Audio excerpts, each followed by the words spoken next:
Now, folks, I just want you to keep an open mind. You know, I'm not asking you to believe this. I'm sharing information with you. If you choose not to believe it, hey, that's fine. I ask you to exercise your free will. You can absolutely leave. I will not be offended. I've already checked. None of these chairs have seat belts.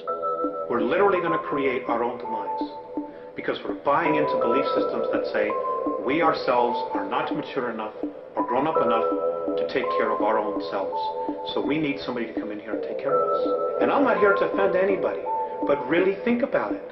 Really think about, you know, what we've done and what our history has been. You know, we've been to this place so many times before, and we still haven't gotten it right. And we're still not going to get it right unless we do it as a race and just cut out all the crap.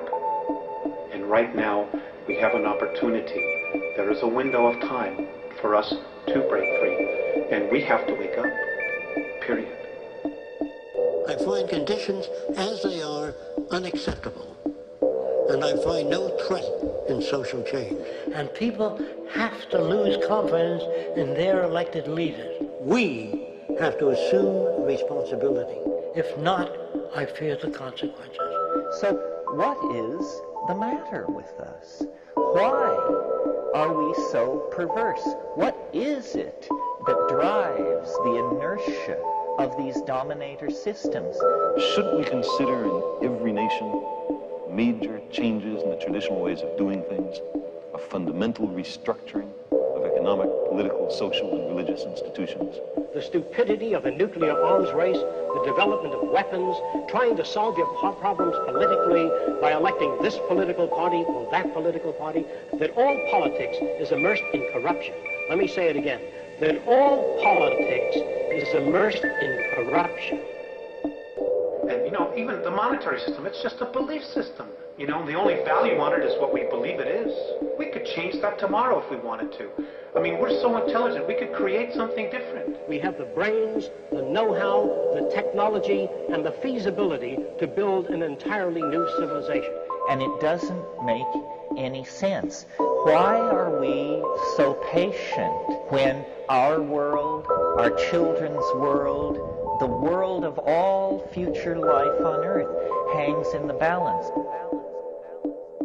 I believe our only hope for the future is to adopt a new conception of human ecology, one in which we start to reconstitute our conception of the richness of human capacity. Our education system has mined our minds in the way that we strip mine the earth for a particular commodity, and for the future it won't serve us. We have to rethink the fundamental principles on which we're educating our children. We want to create a real future where our kids will have an opportunity to be whatever they want, to live in an environment that's clean, that's free, where they can have water to drink. And our task is to educate their whole being so they can face this future. By the way, we may not see this future, but they will. And our job is to help them make something of it.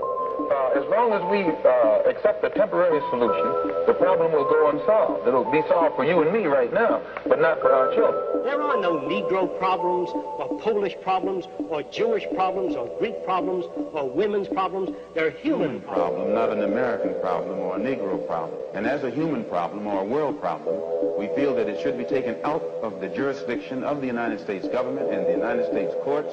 And that's it. We need to stand up as a race, exercise our free will, and say, you know what? We don't want to live this way anymore.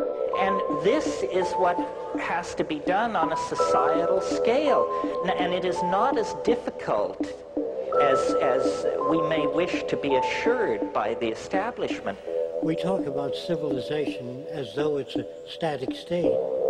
And there are no civilized people yet. It's a process that's constantly going on. We're not civilized. It's an ongoing process. As long as you have war, police, prisons, crime, you're in the early stages of civilization, what they call civilization.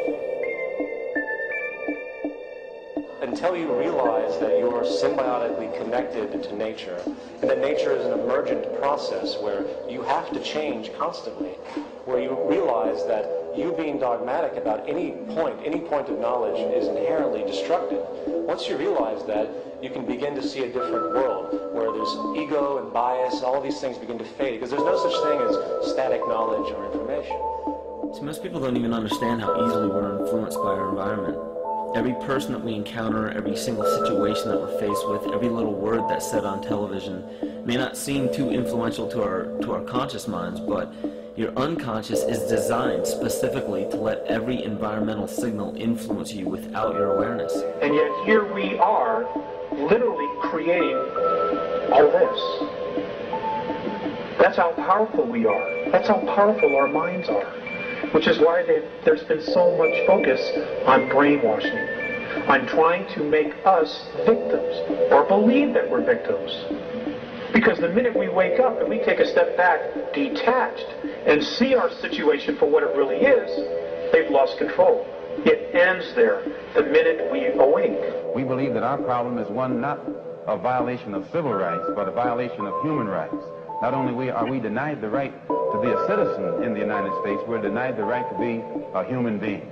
The time is really coming when people are going to have to stand up and be counted. I think humanity is now in what I call a final exam as to whether we qualify to stay here. And I'm not talking about political leaders. I'm not talking about religious leaders. I'm talking about humanity. This is the most serious business that we could be about. This is what we were born to do. And I, for one, am not ready to stand mute witness to that kind of an atrocity. We're going to do this thing, just as the automobile phased out the stagecoach, just as television stepped in and phased out the old vaudeville and the old motion pictures, that history and technology is respecters of no society, no individual opinions, but it moves on, and we've got to be prepared to face the future. And so it's possible to figure things out. We can do science, and with it, we can improve our lives. Application of the methods of science, not scientists, the methods of science to the social system.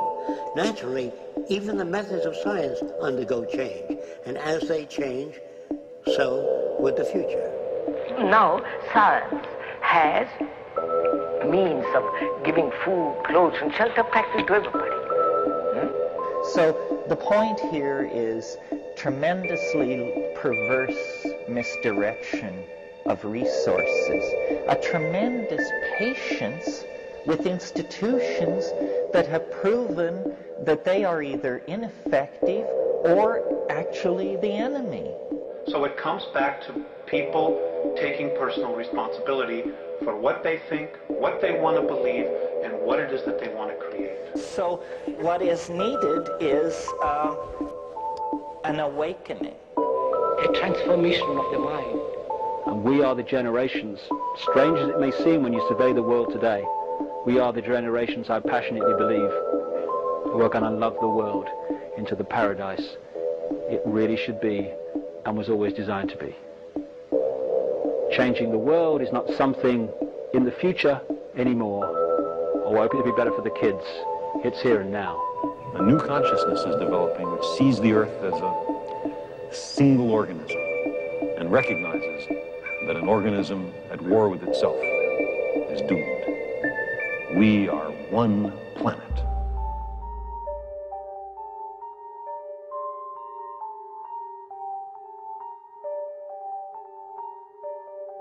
Why do you have to pay to live on a planet you were born on? Now is the time. Now is definitely the time to make some changes. And I know you guys are. You know, I know you're so dedicated that you've made the time and put the resources together to come here to hear the speakers, to make the changes within yourself, to share this stuff with your friends and share the DVDs. I know that. We have an opportunity here to create a new paradigm, a new domain of knowing. It just takes leadership. You're going to be the ones that are going to stand there in your communities and say, look, this is what's been going on. This is what it is, and this is what we have to do. It's no accident that you are who you are.